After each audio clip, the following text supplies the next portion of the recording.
Allah, même dans le noir tu nous donnes de l'espoir. Ya Muhammad, Rasoul Allah. Labbaik Allahumma labbaik, labbaik Allahumma labbaik, labbaik Allahumma labbaik, labbaik Allahumma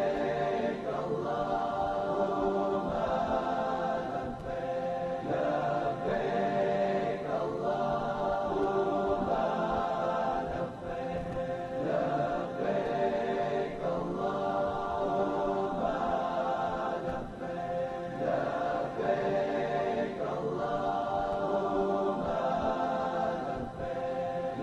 labbaik Allahumma labbaik, labbaik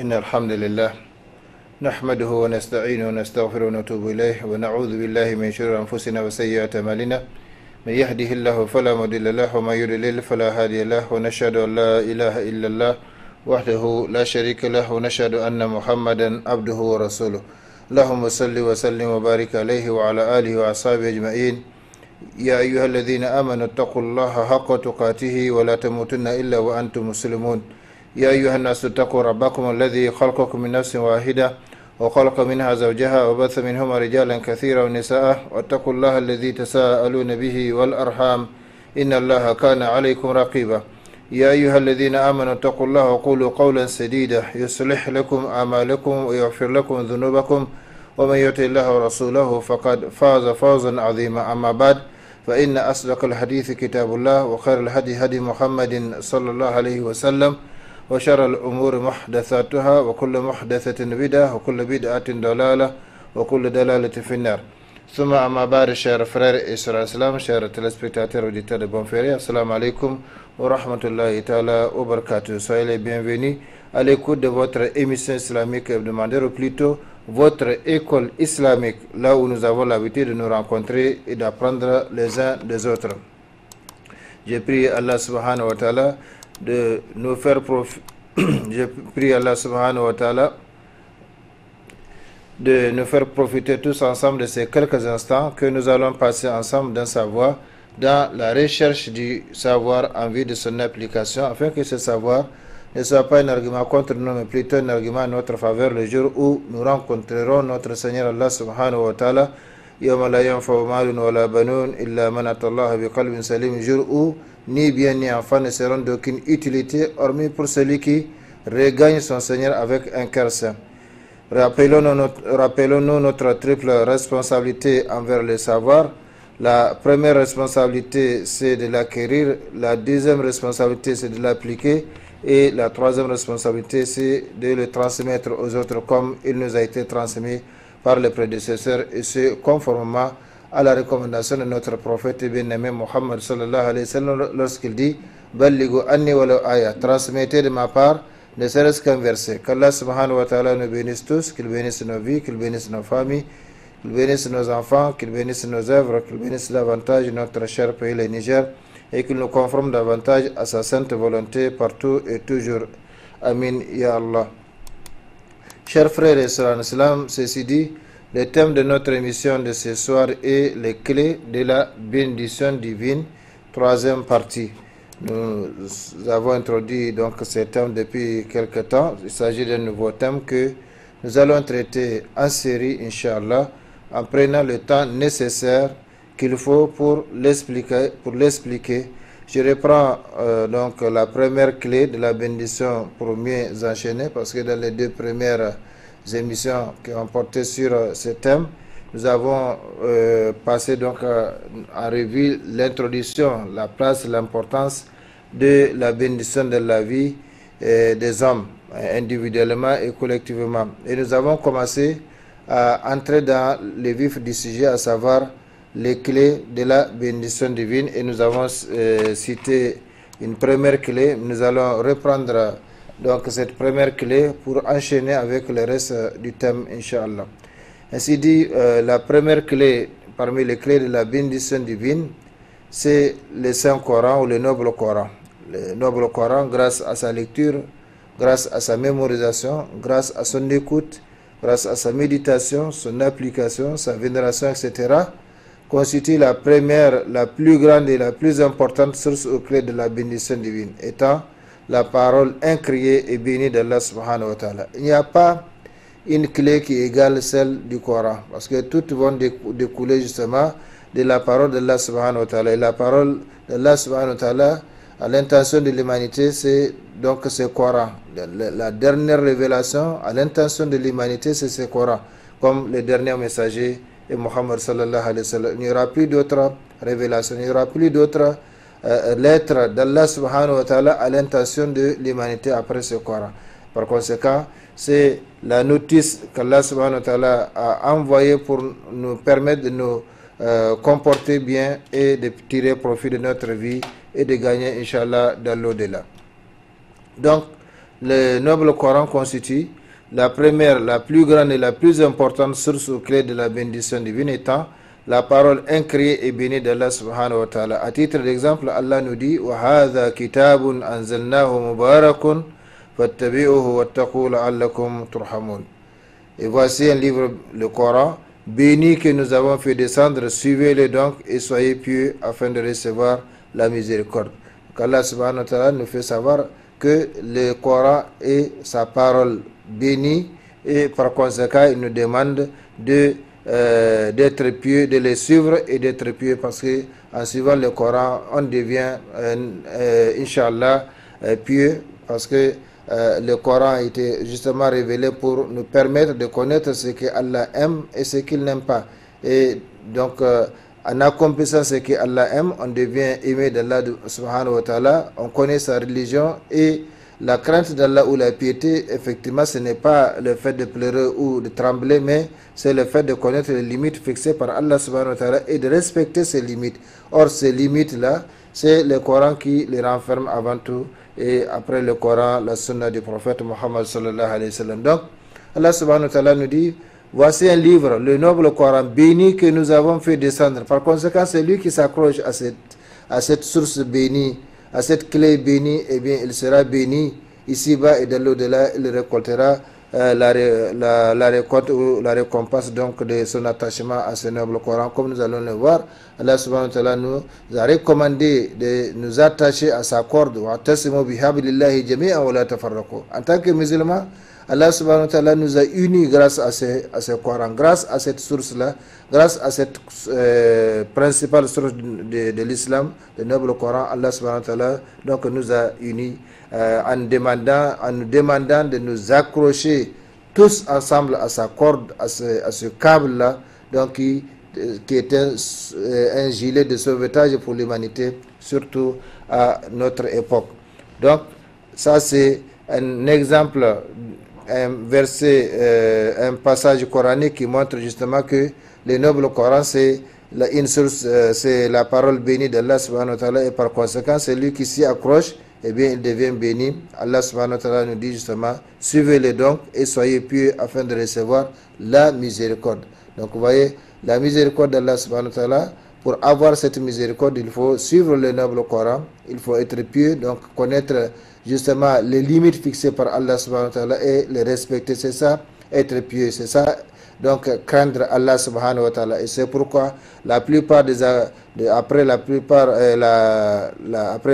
prescription de la plupart des adorations ou des préceptes islamiques, Allah rappelle que c'est pour que nous puissions avoir justement cette qualité, cette vertu tant recommandée en islam, à savoir la piété ou la crainte d'Allah subhanahu wa ta'ala, comme il l'a dit à titre d'exemple à propos du jeûne. Ya ayyuhalladhina amanu kutiba alaykumus siyam kama kutiba alal ladhina min qablikum limadha la'allakum, c'est-à-dire afin que la'allakum tattaqun. Donc c'est ainsi, grâce au respect strict donc des recommandations d'Allah subhanahu wa ta'ala, on devient pieux. Donc la piété, ce n'est pas le fait de pleurer ou de trembler devant les gens, mais c'est le fait de connaître ce que Allah aime pour le faire, connaître ce que Allah n'aime pas, donc ce qu'il a interdit pour l'éviter, parce qu'on ne peut pas avoir la récompense ou l'agrément d'Allah subhanahu wa ta'ala en faisant ce qu'il a interdit.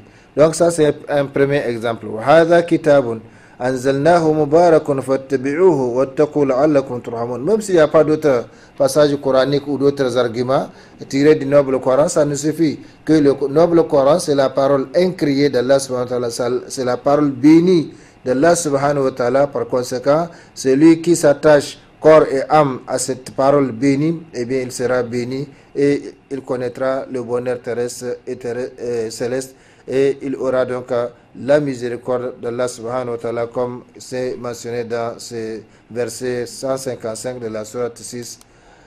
En outre, Allah subhanahu wa ta'ala dit: Kitabun anzalnahu ilayka mubarakun yudabbaru ayatihi wa liyatadhakkara ulul albab. Voici un livre béni, donc un autre exemple, que nous avons fait descendre vers toi, afin qu'il médite sur ces versets et que les doués d'intelligence réfléchissent. Donc, historiquement, les versets s'adressent au prophète Muhammad sallallahu alayhi wa sallam, mais al-ibratu bi umum al-lafz la bi khusus sab. La circonstance ne compte pas, c'est plutôt le sens général donc de ces versets. Le prophète sallallahu alayhi wa sallam n'est plus. Donc c'est aujourd'hui chaque musulman, à chaque musulman qui s'adresse ces versets, à chaque musulman qui s'adresse ces versets, pour que justement il en tire profit. Voici un livre béni que nous avons fait descendre vers toi afin qu'il médite. Donc que les gens méditent sur ces versets et que les doués d'intelligence réfléchissent, pour nous montrer qu'en réalité l'apanage de la méditation ou de l'attachement au noble Coran n'est pas donné à n'importe qui. Il faut être parmi les doués d'intelligence. Il faut méditer les versets ou les signes législatifs donc d'Allah subhanahu wa ta'ala, également les signes cosmiques d'Allah subhanahu wa ta'ala, parce qu'il y a deux catégories de signes pour Allah subhanahu wa ta'ala, grâce auxquels on peut les connaître sur le plan donc de la seigneurie ou du commandement, ce qu'on appelle Tawhid ar-Rububiyya. Donc il y a les signes législatifs contenus dans le noble Coran et également dans les hadiths du prophète sallallahu alayhi wa sallam, et il y a aussi les signes cosmiques, et tout est recommandé. Il faut donc les connaître, les méditer, réfléchir là-dessus, scruter pour découvrir davantage Allah subhanahu wa ta'ala à travers justement ces signes, c'est-à-dire ces préceptes contenus dans son livre, et également à travers les signes qui nous entourent, comme les cieux, la terre, les animaux, l'eau, l'air, etc., le soleil, la lune, parce que toutes ces créatures ne sont pas créées en vain. Il y a un objectif à travers leur création, il y a un objectif à travers leur assujettissement pour l'être humain, parce que tout est créé pour l'homme dans les cieux et sur la terre, et l'homme est créé pour son Seigneur Allah subhanahu wa ta'ala. Chers frères et sœurs, donc la première source de bénédiction pour celui qui cherche à être béni, qui cherche la bénédiction d'Allah subhanahu wa ta'ala, et nous avons vu les différentes nuances qu'il y a dans la définition de la bénédiction en fonction du milieu dans lequel on se trouve, la bénédiction en fonction de l'époque dans laquelle on se trouve, la bénédiction en fonction de l'ambiance ou des gens qui nous entourent, comme le prophète sallallahu alayhi wa sallam a recommandé à la femme qui a maudit son chameau de descendre là-dessus et de le laisser partir, parce que un maudit ne nous tient pas compagnie. Or aujourd'hui, si nous regardons autour de nous, qu'est-ce qui nous entoure? Est-ce que ce sont vraiment des gens qui sont connectés à Allah subhanahu wa ta'ala, qui sont connectés à la source de la bénédiction pour être bénis, ou c'est des gens qui sont déconnectés d'Allah subhanahu wa ta'ala, déconnectés de son livre, le noble Coran, la source principale de la tranquillité, de la paix, de la miséricorde et de la bénédiction. Donc, en fonction de ce qui nous entoure, en fonction de ce que nous faisons, eh bien, le milieu peut être béni, l'homme peut être béni, le temps peut être béni, comme nous l'avons vu à travers les différentes nuances dans la définition de la bénédiction. Donc, ce deuxième passage coranique qui montre justement que la première source de la bénédiction, la première clé de la bénédiction, c'est le noble Coran. Allah nous dit: voici un livre béni que nous avons fait descendre vers toi, afin qu'ils méditent sur ces versets et que les gens, les doués d'intelligence, réfléchissent. Qui a le temps aujourd'hui pour prendre le Coran ou écouter le Coran pour méditer, pour réfléchir? Non, on n'a pas le temps. On n'a pas le temps, même pour la raison pour laquelle on est créé et placé sur cette terre, à savoir l'adoration d'Allah subhanahu wa ta'ala. Parce que nous n'avons pas été créés pour autre chose que cela. Toute mission à laquelle on s'attelle, si ce n'est pas cette mission-là, la première mission, la mission fondamentale pour laquelle l'homme avec grand âge a été créé et placé sur cette terre, c'est l'adoration d'Allah subhanahu wa ta'ala. Et cette adoration ne se fait pas dans l'ignorance. Il faut connaître Allah, il faut connaître sa religion pour pouvoir donc pratiquer bien cette religion et accomplir bien sa mission. Parce que de toutes les façons, cette vie terrestre est éphémère, nous allons la laisser comme nous l'avons trouvée et on rendra compte à Allah subhanahu wa ta'ala de tout ce qu'on aura fait, de bien ou de mal. In ahsantum ahsantum li anfusikum wa in asatum fala. Si vous avez fait ou vous faites le bien, eh bien vous le faites pour vous-même, et c'est le contraire, c'est à votre détriment. Donc c'est le noble Coran, c'est un livre béni qu'Allah subhanahu wa ta'ala a fait descendre sur Muhammad sallallahu alayhi wa sallam, afin que les gens méditent sur ces versets et que le doué d'intelligence réfléchisse. Mais comme je l'ai dit, la méditation, la réflexion sur les signes cosmiques ou législatifs d'Allah subhanahu wa ta'ala n'est pas donnée à n'importe qui. Il faut être parmi justement les doués d'intelligence, ceux qui font usage de leur raison pour comprendre donc la parole, pour chercher à comprendre la parole d'Allah subhanahu wa ta'ala et par conséquent l'appliquer dans leur vie quotidienne. Source de paix et de tranquillité morale, le Saint-Coran, le noble Coran, ne se réunit jamais dans un même endroit avec le diable, le perturbateur de l'homme et de sa foi, qui cherche toujours à créer et à jeter le doute dans le cœur du serviteur, surtout quand celui-ci n'est pas connecté à Allah subhanahu wa ta'ala. Comme nous l'avons toujours dit et renseigné ici, nous avons deux réseaux seulement. Un réseau, le réseau d'Allah et le réseau de Satan. Si on n'est pas connecté à l'un, on est forcément connecté à l'autre. On ne peut pas être connecté à la fois aux deux réseaux. Donc, si on n'est pas connecté à Allah subhanahu wa ta'ala, on est connecté forcément à Satan. Et en fonction de notre connexion à l'un ou à l'autre, eh bien, nos paroles seront donc versées dans ce que Allah aime ou dans ce que Satan aime. Par conséquent, le noble Coran ne peut pas se réunir avec le diable, avec ses suppôts, donc ces gens qui l'aident donc à faire le mal, parce que Satan n'est pas le seul. Il emploie des agents qui attaquent les serviteurs, chacun selon son penchant. Donc quand quelqu'un se penche vers le matériel, eh bien Satan lui envoie un acolyte qui va donc l'entraîner dans cette voie jusqu'à le faire perdre sa foi, ainsi de suite. Donc le noble Coran, chers frères et sœurs, c'est la première source et nous devons nous attacher à ce Coran, corps et âme, parce que c'est la source, c'est le gilet de sauvetage qu'Allah subhanahu wa ta'ala a fait descendre pour que justement on puisse s'accrocher, on puisse s'attacher et donc être sauvé ici-bas et dans l'au-delà, comme il l'a dit dans le noble Coran. Ya ayyuhalladhina amanu taqullaha haqqa tuqatih wa la tamutunna illa wa antum muslimun wa'tasimu bihablillahi jami'an wa la tafarraqu. Donc aux croyants, craignez Allah comme il doit être craint et ne mourrez qu'en pleine soumission, c'est-à-dire en musulman, et cramponnez-vous tous, c'est-à-dire attachez-vous tous fortement au câble, à la corde d'Allah subhanahu wa ta'ala, c'est-à-dire au noble Coran. Donc revenons à notre sujet en disant que le noble Coran et Satan ne peuvent pas cohabiter dans les mêmes endroits. Ce n'est pas possible. Comme je l'ai dit, il n'y a que deux réseaux. Si on est connecté au réseau d'Allah subhanahu wa ta'ala, on est automatiquement déconnecté de l'autre réseau et vice versa. Donc si il y a le Coran dans un endroit, automatiquement Satan quitte cet endroit. Et s'il n'y a pas ce Coran, eh bien Satan trouve donc son endroit, trouve sa place, trouve donc son champ pour exercer ses œuvres maléfiques. C'est pourquoi le prophète sallallahu alayhi wa sallam a recommandé ce qui suit. La tajalu buyutakum maqabir inna shaytan yanfiru min al-bayt alladhi yuqra fihi surat al-Baqarah. Donc ne transformez pas, dit le prophète sallallahu alayhi wa sallam, vos maisons en tombeaux.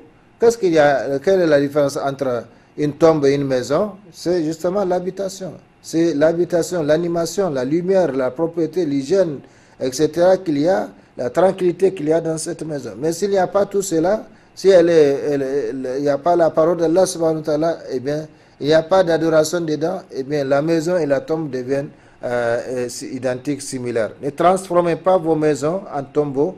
Certes, le diable s'enfuit de la maison dans laquelle on lit la Surat al-Baqarah.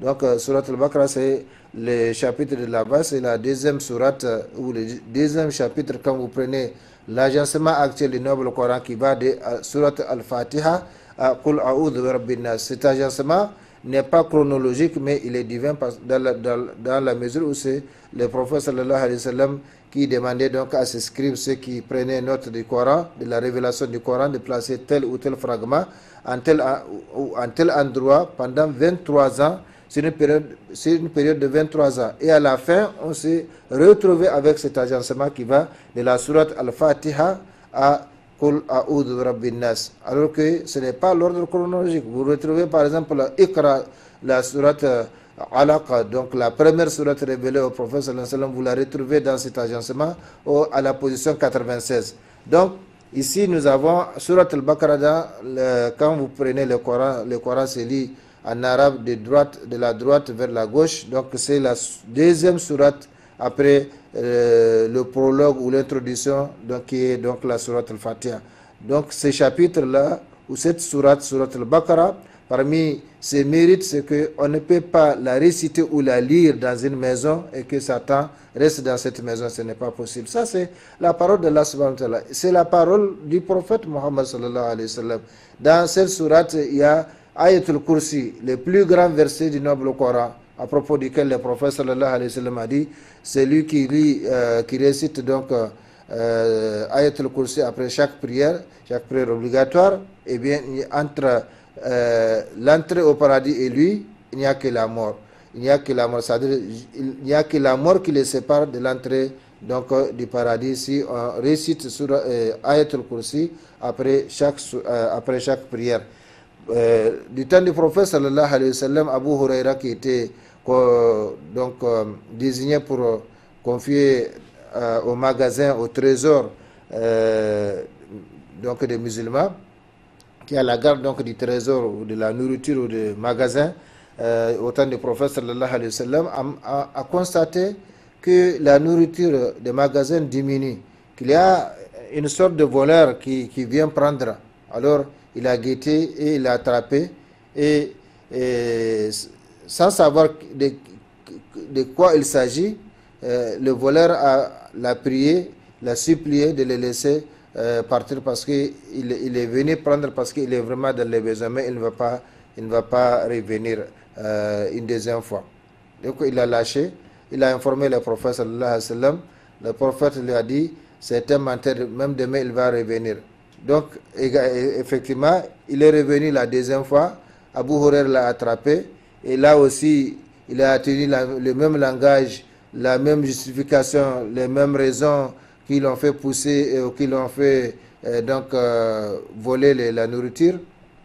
Abu Huraira l'a lâché et il a informé le prophète sallallahu alayhi wa sallam. Il a dit, c'est un menteur, même demain il reviendra. Et la troisième fois, quand Abu Huraira l'a attrapé, il a dit, cette fois-ci je ne vais pas te lâcher jusqu'à ce que je t'amène chez le prophète sallallahu alayhi wa sallam.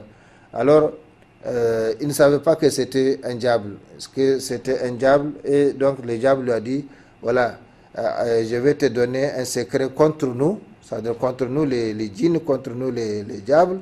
Ce secret-là consiste à lire Ayatul Kursi. Si tu lis Ayatul Kursi, on ne va plus s'approcher de ton magasin ou de ta nourriture. Il a lâché et il est parti informer le prophète sallallahu alayhi wa sallam. Le prophète lui a dit, il t'a dit la vérité alors que c'est un menteur. Il t'a dit la vérité alors que c'est un menteur. Donc Satan a enseigné à Abu Huraira le mérite de Ayatul Kursi. Que Ayatul Kursi, quand on le récite, eh bien, ça protège la personne, ça protège sa famille, ça protège ses biens, comme ici donc les magasins et la nourriture.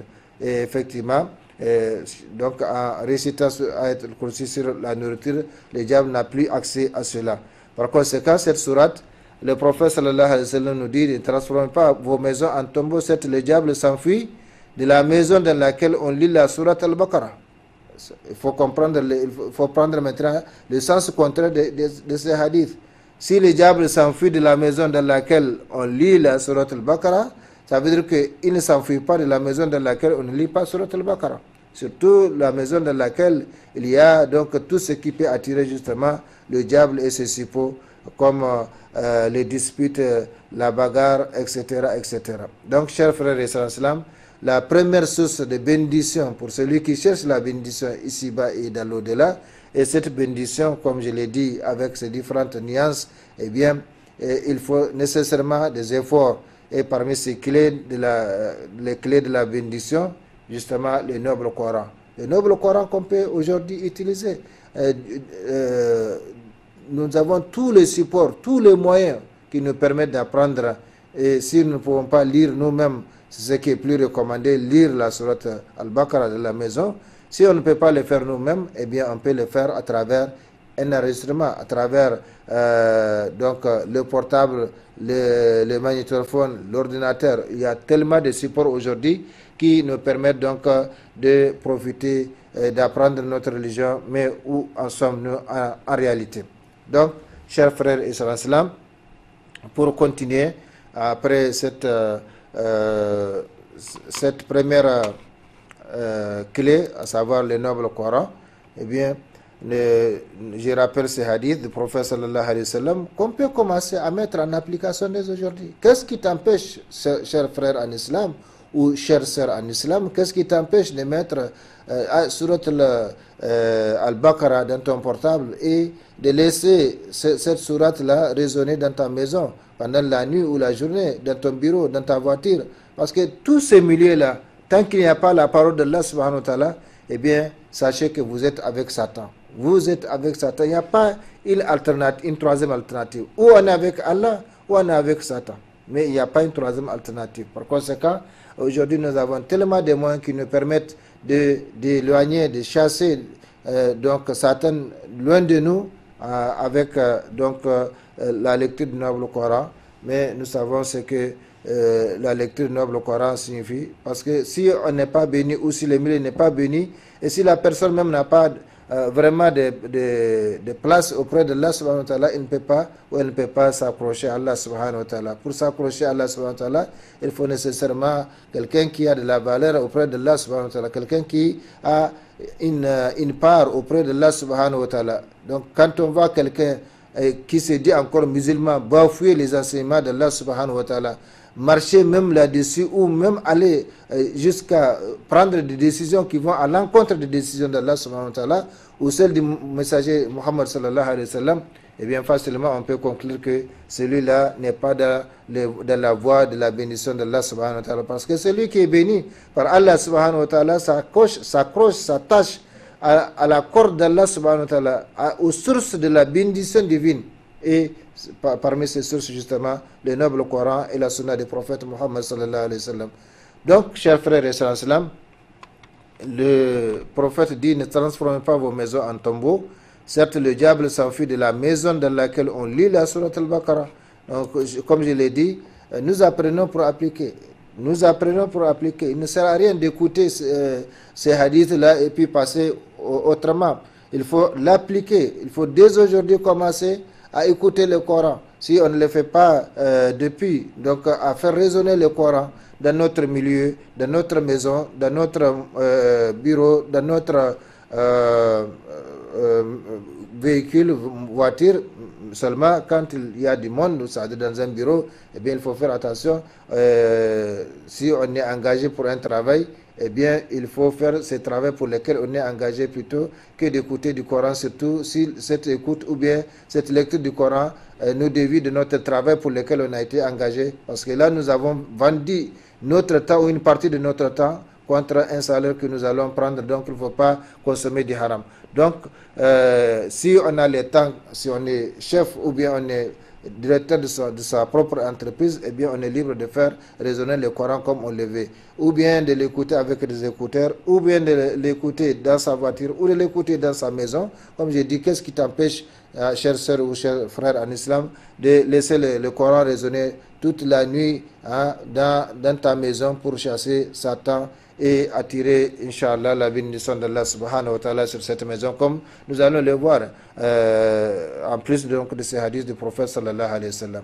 Justement, le prophète sallallahu alayhi wa sallam a précisé par ailleurs que le cœur qui contient du Coran et celui qui n'en contient pas sont comparables à la maison habitée et la maison non habitée. Donc c'est la même chose. Le cœur, c'est 1 millier. La maison, c'est 1 millier. Le bureau, c'est 1 millier. Le véhicule, c'est 1 millier. Donc, dans chaque milieu dans lequel il n'y a pas la présence divine, eh bien, il faut savoir qu'il y a la présence satanique. Il n'y a pas de demi-mesure. Il n'y a pas une troisième alternative. Ou c'est Dieu, ou c'est Satan. Donc, ici, le prophète sallallahu alayhi wa sallam nous donne une parabole. Le cœur qui contient du Coran et celui qui n'en contient pas sont comparables à la maison habitée et la maison non habitée. Je dis que la maison habitée, qu'est-ce qu'il y a dedans? Il y a l'animation, il y a la paix, la tranquillité, la lumière, donc la cordialité, l'entente, etc. Et dans la maison non habitée, eh bien c'est l'obscurité, ce sont les saletés, les souillures, donc tous les êtres maléfiques comme les insectes qui font du mal, eh bien il faut imaginer, c'est comme ça aussi le cœur dans lequel il n'y a pas la parole d'Allah subhanahu wa ta'ala, comment c'est obscur, comment c'est plein donc de choses maléfiques. On peut imaginer d'un côté ce qu'il y a dans une maison habitée comme propriété, tranquillité, lumière, sécurité, et de l'autre côté ce qu'il y a dans une maison non habitée, une maison abandonnée, une maison en ruine, comme saleté, comme désordre, obscurité, insécurité favorisant du coup la présence des êtres et esprits maléfiques et dangereux. Parce que ces esprits-là, ils ne pénètrent pas dans un endroit, dans un milieu, sans qu'il y ait vraiment de choses qui favorisent justement leur présence, comme nous allons le voir. Donc, on peut imaginer, comme je l'ai dit, d'un côté, ce qu'il y a dans une maison habitée comme propriété, tranquillité, lumière, sécurité, parce que quand les gens sont là, eh bien, ils veillent à tout cela. Et de l'autre côté, ce qu'il y a dans une maison non habitée, ou un cœur dans lequel il n'y a pas le Coran, il n'y a pas la parole d'Allah subhanahu wa ta'ala, une maison abandonnée, une maison en ruine, comme saleté, désordre, obscurité, insécurité, favorisant du coup la présence des êtres et esprits maléfiques et dangereux. Voilà la première clé ou source de la bénédiction divine, le noble Coran ou la parole bénie d'Allah subhanahu wa ta'ala, dans le cœur, dans la maison, dans le véhicule, dans les bureaux, partout où on se trouve, eh bien, celui qui s'attache à ce Coran, corps et âme, eh bien, Inch'Allah, il n'y a pas de doute qu'il va récolter les fruits et être béni et avoir la miséricorde d'Allah subhanahu wa ta'ala, comme nous l'avons vu dans les premiers versets que nous avons cités. Ce n'est que un aperçu, parce que si on devrait nous appesantir sur le Coran, ses mérites, eh bien on ne finira pas ce thème-là, certainement qu'on va prendre des semaines et des semaines, ou en tout cas des émissions pour expliquer cela, mais ça c'est notre thème, Inch'Allah. La deuxième source qui nous permet d'avoir la bénédiction d'Allah subhanahu wa ta'ala, comme nous l'avons vu dans les premiers versets où Allah subhanahu wa ta'ala demande à ses serviteurs de suivre le Coran, d'être pieux et afin de bénéficier donc de sa miséricorde. Et bien ici, la deuxième source de la bénédiction divine, c'est la piété. Le mot taqwa veut dire mettre un rempart, une barrière, une protection entre soi et ce dont on a peur. Donc c'est ça la définition de taqwa, c'est mettre une barrière entre soi et ce dont on a peur. Donc on a peur. C'est pourquoi le prophète sallallahu alayhi wa sallam dit donc craignez le feu ne serait-ce qu'avec un morceau de date. C'est-à-dire mettez un rempart entre vous et le feu de l'enfer en faisant de l'aumône, même si c'est un morceau de date, parce qu'il n'y a pas de petites choses auprès d'Allah subhanahu wa ta'ala. Ce n'est pas l'objet que vous donnez en aumône que vous regardez, mais Allah subhanahu wa ta'ala considère votre foi, considère votre engagement, votre foi donc en lui et à la récompense due à cette action. Par conséquent, il faut considérer Allah subhanahu wa ta'ala pour lequel on donne cette aumône, et cette aumône-là, nécessairement, ça va donc avoir son effet sur l'auteur. Donc le mot taqwa veut dire mettre un rempart, une barrière, une protection entre soi et ce dont on a peur. C'est pourquoi Allah subhanahu wa ta'ala nous dit fattaqun nar allati waquduha an-nas wal hijara uiddat lil kafirin. Craignez donc le feu dont le combustible sera composé d'hommes et de pierres préparées pour les infidèles. Par conséquent, craindre Allah subhanahu wa ta'ala, c'est mettre justement un rempart, donc une barrière, un obstacle, quelque chose qui va donc séparer l'homme de ce dont il a peur ici-bas et dans l'au-delà. C'est ça la crainte d'Allah subhanahu wa ta'ala. La piété, comme je l'ai dit, c'est connaître les préceptes justement d'Allah subhanahu wa ta'ala et les appliquer. Et donc les recommandations d'Allah subhanahu wa ta'ala et les appliquer. Et connaître de l'autre côté les interdits d'Allah subhanahu wa ta'ala et les éviter. Donc c'est ça la crainte d'Allah subhanahu wa ta'ala. Et c'est pourquoi dans plusieurs adorations, Allah a fait savoir que l'objectif de ces prescriptions ou de ces adorations, c'est justement pour nous permettre d'atteindre, d'avoir cette vertu tant recommandée en islam, à savoir la piété ou la crainte d'Allah subhanahu wa ta'ala. Donc, fattakun nara allati waquduha an-nas wal hijara uiddat lil kafirin. Craignez donc le feu en mettant un rempart, en mettant une barrière entre ce feu et vous, en faisant bien sûr les bonnes œuvres, les bonnes actions qui nous permettent donc d'être à l'abri justement du feu. Théologiquement parlant, ça c'est sur le plan donc littéral. Maintenant théologiquement parlant, parce que comme nous l'avons toujours dit, les termes islamiques ont désormais deux sens, un sens étymologique, un sens littéral selon la langue arabe avec laquelle ou à travers laquelle la révélation a été faite et les hadiths du prophète sallallahu alayhi wa sallam ont été dits, ou bien la seconde signification, c'est ce qu'on appelle al-mustala, donc la signification ou la définition technique ou théologique. Par conséquent, théologiquement parlant, la piété signifie l'obéissance à Allah par la soumission inconditionnelle. On ne pose pas de conditions à Allah subhanahu wa ta'ala. Si tu me fais ceci, je vais te faire cela, même si, et c'est pourquoi le prophète sallallahu alayhi wa sallam a déconseillé le vœu. Si j'ai réussi à mon examen, je vais jeûner 3 jours ou 5 jours ou 10 jours. Ça, c'est déconseillé. Ce n'est pas interdit, mais c'est déconseillé parce que dans la plupart des cas, Allah nous donne ce que nous avons cherché, mais il sera difficile pour nous d'honorer notre engagement. Donc, c'est déconseillé. Au lieu de ce vœu-là, on peut directement demander à Allah subhanahu wa ta'ala, comme il nous a recommandé de le faire, directement demander à Allah subhanahu wa ta'ala de nous aider.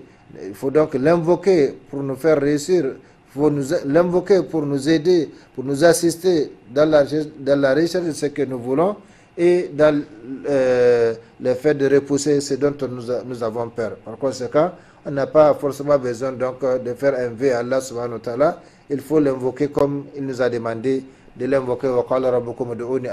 Votre Seigneur a dit, invoquez-moi, je vous exaucerai. Demandez-moi, je vous donnerai. Donc, directement, il faut demander ce qu'on veut d'Allah subhanahu wa ta'ala plutôt que de faire des vœux qu'on ne va pas honorer par la suite. Donc, théologiquement parlant, la piété signifie l'obéissance à Allah par la soumission inconditionnelle à lui, l'application de ses ordres et l'abandon total de ses interdits.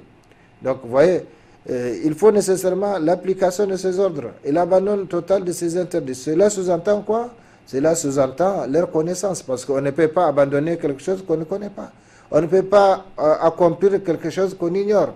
Donc c'est pourquoi on revient toujours à ces hadiths du prophète sallallahu alayhi wa sallam qui nous dit « Man yuridillahu bihi khayran yufaqihu fi din » à quiconque Allah veut du bien, eh bien il lui fait comprendre la religion. Il lui fait comprendre la religion.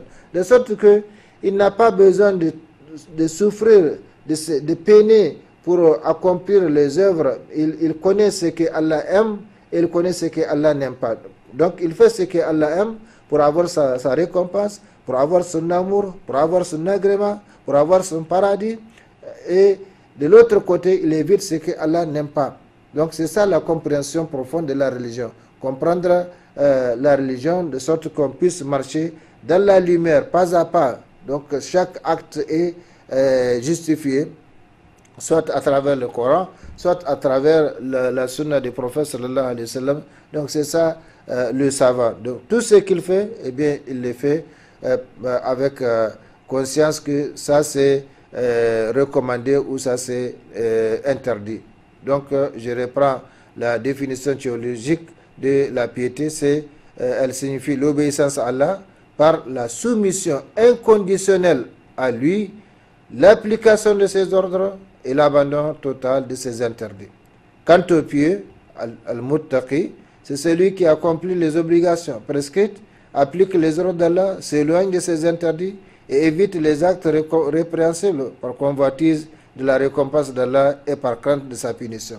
Donc c'est ça, c'est lui qui craint Allah subhanahu wa ta'ala. Ce n'est pas le fait de montrer par son habillement ou bien de pleurer devant les gens ou de trembler devant les gens qu'on montrait qu'on craint Allah subhanahu wa ta'ala. Non, la crainte d'Allah subhanahu wa ta'ala, c'est accomplir ses obligations prescrites, c'est appliquer ses ordres, c'est s'éloigner de ses interdits, c'est éviter les actes répréhensibles par pure convoitise de la récompense d'Allah ici-bas et de l'au-delà, et par crainte de sa punition, surtout dans l'au-delà, mais également ici-bas. Par conséquent, chers frères et sœurs en islam, voilà ce qu'il faut retenir de cette deuxième clé qui nous permet d'avoir la bénédiction d'Allah subhanahu wa ta'ala, c'est la piété. Et la piété, par définition littérale et technique, c'est ça, c'est le fait donc d'obéir à Allah subhanahu wa ta'ala sans poser de conditions et d'appliquer ses recommandations autant qu'on le peut et d'éviter totalement ses interdits, parce que ce que Allah subhanahu wa ta'ala nous a demandé d'éviter, donc les interdits, c'est dans notre intérêt. Personne ne peut dire non, moi je ne vais pas rester sans commettre tel ou tel acte, tel ou tel péché. Non. Allah subhanahu wa ta'ala, si ces péchés-là étaient nécessaires pour toi, il n'allait pas te l'interdire. Donc ce qu'il t'a interdit, c'est dans ton intérêt ici-bas et dans l'au-delà. Et ce qu'il t'a recommandé de faire, c'est également dans ton intérêt ici-bas et dans l'au-delà. Ce que nous faisons de bien ou de mal, c'est pour nous-mêmes. C'est Allah subhanahu wa ta'ala, on ne peut pas lui être utile, on ne peut pas lui nuire non plus. Donc comme il l'a dit et comme nous l'avons toujours enseigné ici, si vous faites les biens, vous les faites pour vous-même. Et si vous faites le mal, eh bien c'est à votre détriment. Quiconque aura accompli les biens fût-il du poids d'un atome le verra, c'est-à-dire en sera récompensé, et quiconque aura accompli le mal fût-il du poids d'un atome le verra également, c'est-à-dire en sera récompensé. Par conséquent, Allah subhanahu wa ta'ala ne fait d'injustice à personne. Il nous a créés, il nous a placés sur cette terre, il nous a dotés de tous les outils, de toutes les facultés, nous permettant donc de comprendre son message. Il nous a envoyé un messager que le dernier, il nous a envoyé un livre qui est le dernier. Tout ce qui nous incombe, c'est justement connaître ces messages-là, nous attacher à ces messages et suivre le messager par le biais duquel ce message nous est parvenu. Et c'est comme ça on va récolter le bonheur ici-bas et dans l'au-delà. Chers frères et sœurs, nous avons dit que la piété constitue une clé de la bénédiction divine, comme Allah subhanahu wa ta'ala l'a dit. وَلَوْ أَنَّ أَهْلَ الْقُرَى آمَنُوا وَاتَّقَوْا لَفَتَحْنَا عَلَيْهِمْ بَرَكَاتٍ مِنَ السَّمَاءِ وَالْأَرْضِ وَلَكِنْ كَذَّبُوا فَأَخَذْنَاهُمْ بِمَا كَانُوا يَكْسِبُونَ. Donc rien que ces versets, ça nous suffit. Et regardez bien ce que Allah subhanahu wa ta'ala nous dit.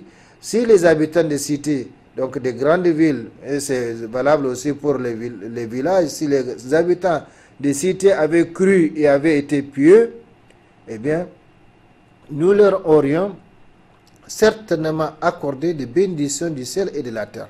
Donc la foi collective, la piété collective, c'est-à-dire recommander la foi, avoir la foi ensemble, appliquer les ordres de Allah subhanahu wa ta'ala ensemble, acquérir la piété ensemble, eh bien c'est une source, c'est une voie pour bénéficier des bénédictions du ciel et de la terre. Allah n'a pas dit une bénédiction, mais des bénédictions, barakatin.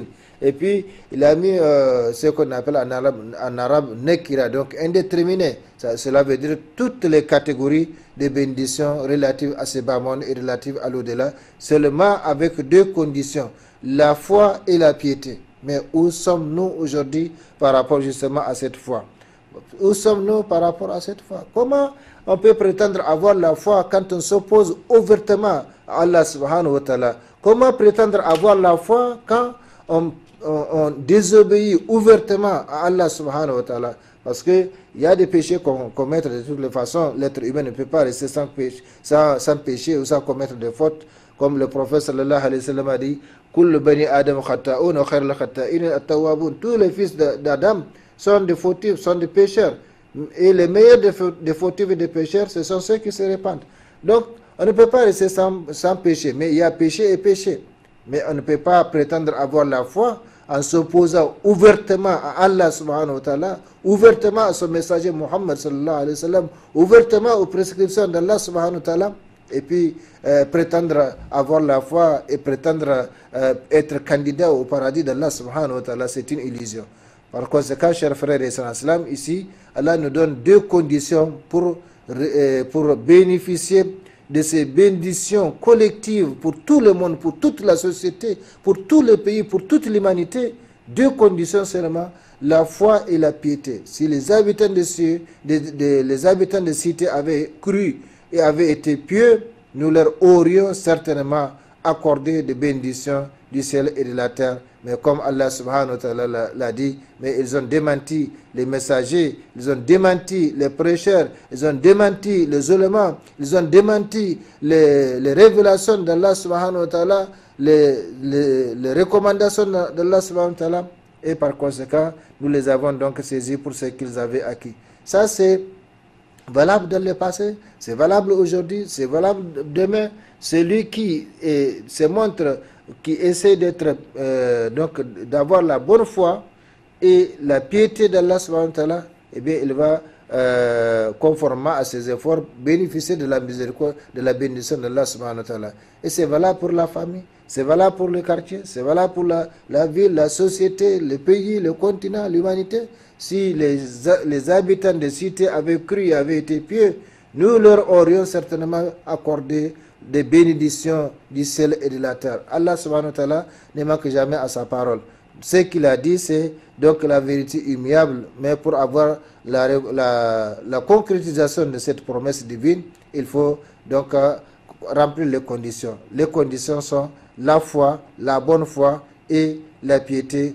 Comme nous l'avons vu, la piété, ce n'est pas le fait de craindre, de trembler, je veux dire, le fait de pleurer devant les gens, non. La piété, c'est justement connaître ce que Allah aime et l'accomplir, connaître ce que Allah n'aime pas et l'éviter. C'est ça la piété qui nous permet donc d'avoir les bénédictions d'Allah subhanahu wa ta'ala, qui nous permet d'avoir la miséricorde d'Allah subhanahu wa ta'ala, qui nous permet d'entrer au paradis, parce que le paradis, si vous regardez ou vous lisez le Coran, vous parcourez le Coran, vous allez voir que le paradis est réservé en grande partie, en tout cas, sinon totalement d'ailleurs, parce qu'on ne peut pas accéder au paradis sans avoir accompli ce que Allah a recommandé, et éviter ce qu'il a interdit. Et ça, c'est par définition la piété. Donc le paradis est réservé aux pieux. Le paradis est réservé aux pieux, ceux qui accomplissent ce que Allah subhanahu wa ta'ala a recommandé et ceux qui évitent en même temps ce que Allah subhanahu wa ta'ala a interdit. Par conséquent, chers frères et sœurs, si les gens prenaient ces versets individuellement, collectivement, depuis la famille, le quartier, la ville, le pays, la sous-région, le continent, l'humanité, eh bien, ils allaient bénéficier des bénédictions des cieux et de la terre. Ça, c'est la parole de Allah subhanahu wa ta'ala. Ce n'est pas la parole d'un prêcheur ou d'un ulama, comme disent les gens. Non, c'est la parole, la vérité d'Allah subhanahu wa ta'ala. Si les habitants des cités avaient cru et avaient été pieux, nous leur aurions certainement accordé des bénédictions du ciel et de la terre. Mais comme Allah subhanahu wa ta'ala a conclu donc ces passages coraniques, ces versets-là, eh bien, en réalité, les gens de tout temps et de tout lieu, ils ont démenti les messagers, ils ont démenti les prêcheurs, ils ont démenti les lois d'Allah subhanahu wa ta'ala, ils se sont fabriqués leurs propres lois.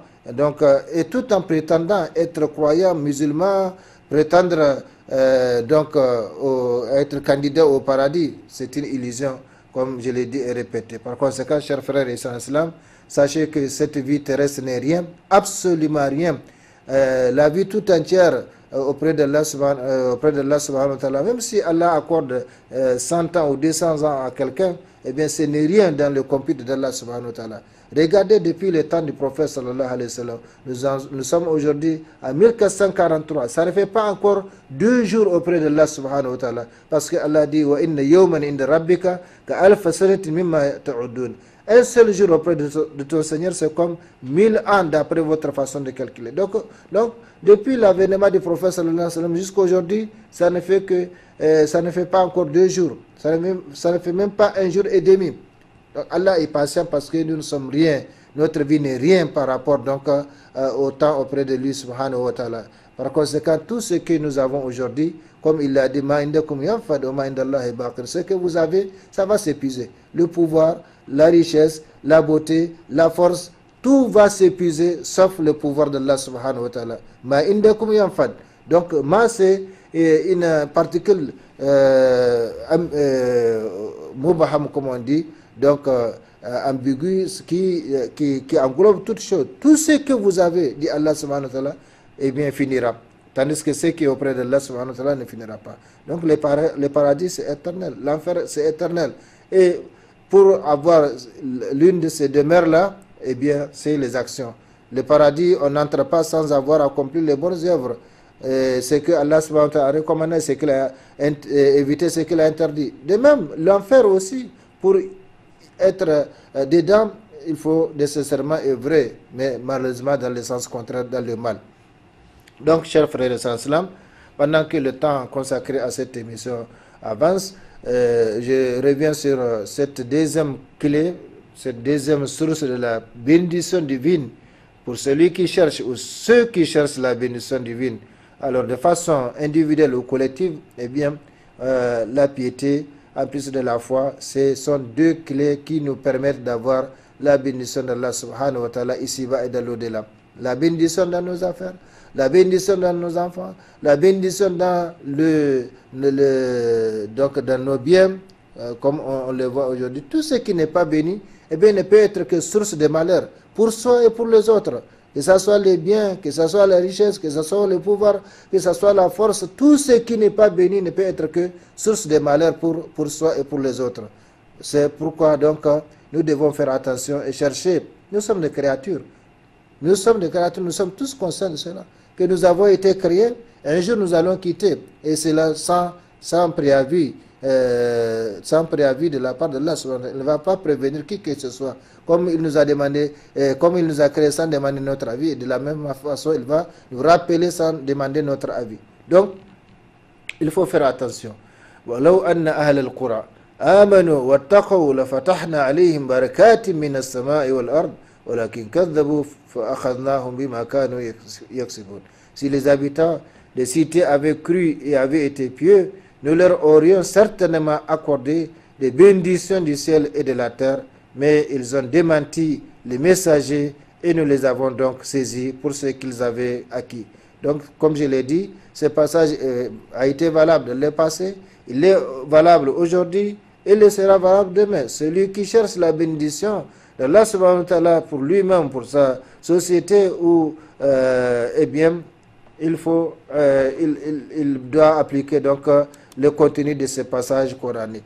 Chers frères et sœurs, si les habitants pourraient expliquer, pour commenter un peu ces versets, si les habitants des cités avaient cru et avaient été pieux, Allah subhanahu wa ta'ala leur aurait certainement accordé des bénédictions du ciel, en faisant descendre des pluies bienfaisantes et salvatrices, grâce auxquelles les différentes productions agricoles donneront de meilleurs rendements, qui profiteront à tous et qui seront même exportés à l'extérieur pour ainsi contribuer au développement économique du pays.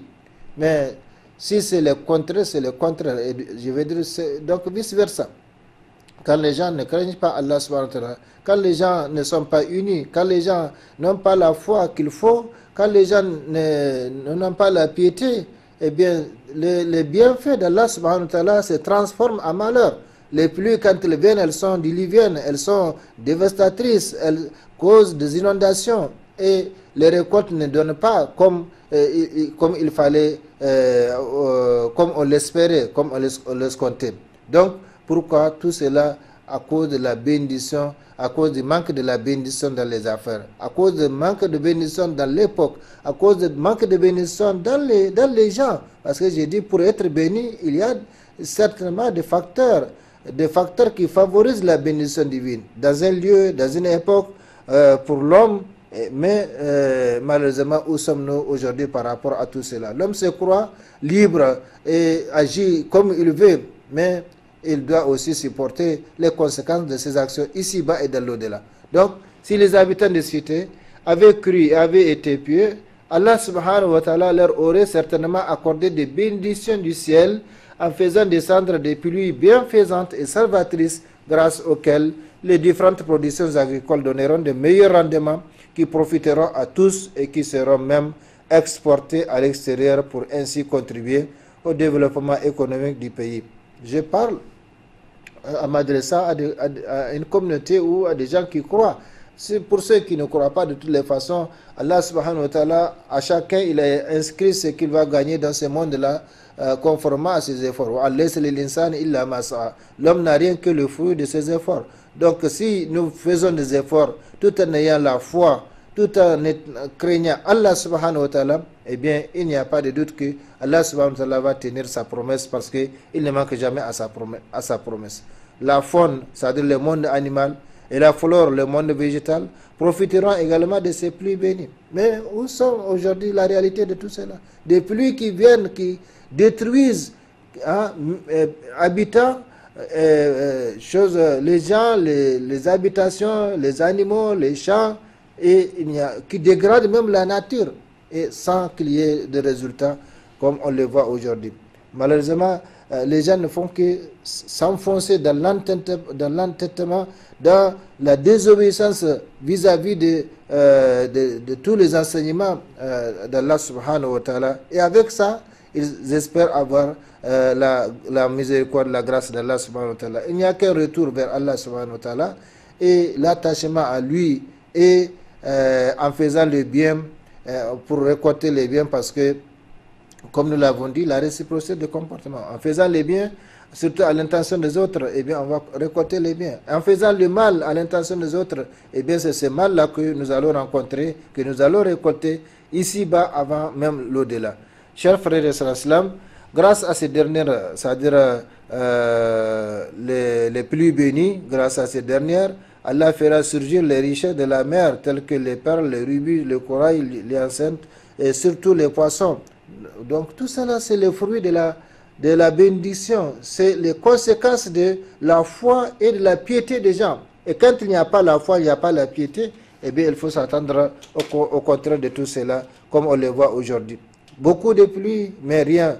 Beaucoup de bruit, mais rien. Par conséquent, chers frères et sœurs, nous avons intérêt à réviser notre foi, nous avons intérêt à réviser notre position par rapport à notre Seigneur Allah subhanahu wa ta'ala. Nous avons intérêt à réviser notre religion pour que nous puissions donc bénéficier des bénédictions d'Allah subhanahu wa ta'ala ici-bas et dans l'au-delà. Nous allons certainement nous arrêter au niveau de cette deuxième source ou clé. Si les habitants des cités avaient cru et avaient été pieux, Allah subhanahu wa ta'ala leur aurait certainement accordé des bénédictions de la terre, en leur faisant découvrir des richesses suffisamment suffisantes pour faire le bonheur des individus et des peuples tels que l'or, le diamant, le pétrole, l'uranium, le fer, le cuivre. Tout ça, c'est dans la main d'Allah subhanahu wa ta'ala. Qui nous dit que là même où je suis en train de prêcher aujourd'hui, il n'y a pas de l'or sous mes pieds. Mais Allah subhanahu wa ta'ala est capable de les faire sortir. Mais il faut donc certainement des causes qui favorisent cela. Chers frères et sœurs, comme je l'ai dit, nous allons, Inch'Allah, nous arrêter au niveau de cette deuxième clé pour revenir, Inch'Allah, avec la suite du thème. Malheureusement, le comportement des habitants a presque toujours été le contraire, d'où le résultat contraire qui a entraîné la situation chaotique environnementale à laquelle l'humanité fait face aujourd'hui. Nous reviendrons, Inch'Allah, sur tout cela au cours des émissions à venir sur les mêmes thèmes, à savoir les clés de la bénédiction divine. Nous avons vu aujourd'hui, en plus de la première clé que nous avons commencé lors de l'émission passée, à savoir le noble Coran. Donc aujourd'hui, nous avons ajouté la deuxième clé qui est la piété, la crainte d'Allah subhanahu wa ta'ala, qui ne consiste pas à trembler ou à pleurer devant les gens, mais qui consiste à connaître justement les limites fixées par Allah subhanahu wa ta'ala et respecter ces limites-là pour avoir la bénédiction d'Allah subhanahu wa ta'ala, sa récompense, sa miséricorde ici-bas et dans l'au-delà. Nous allons donc nous arrêter au niveau de cette deuxième clé.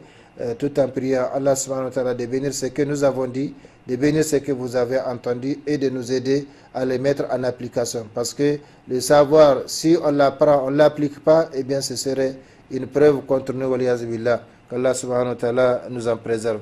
Chers frères et sœurs, voilà donc pour aujourd'hui. Allahumma rabbana taqabbal minna innaka anta samiul alim wa tub alayna innaka anta tawwabur rahim. Allahumma a'izz al-islam wal muslimin fi kulli makan wa waffiqna da'iman lima tuhibbu wa tarda min al-aqwal wal af'al wal ahwal برحمتك يا أرحم الراحمين. اللهم ربنا آتنا في الدنيا حسنة وفي الآخرة حسنة وقنا عذاب النار. اللهم ربنا لا تزغ قلوبنا بعد إذ هديتنا وهب لنا من لدنك رحمة إنك أنت الوهاب. اللهم يا مقلب القلوب ثبت قلوبنا على دينك. اللهم يا مقلب القلوب ثبت قلوبنا على دينك برحمتك يا أرحم الراحمين. اللهم صل وسلم وبارك وأنعم على عبدك رسولك محمد وعلى آله وأصحابه أجمعين. سبحان ربك رب العزة ما يصفون وسلام على المرسلين الحمد لله رب العالمين. والسلام عليكم ورحمة الله تعالى وبركاته. Ya Allah, Ya Allah, même dans le noir tu nous donnes de l'espoir. Ya Muhammad, Rasul Allah.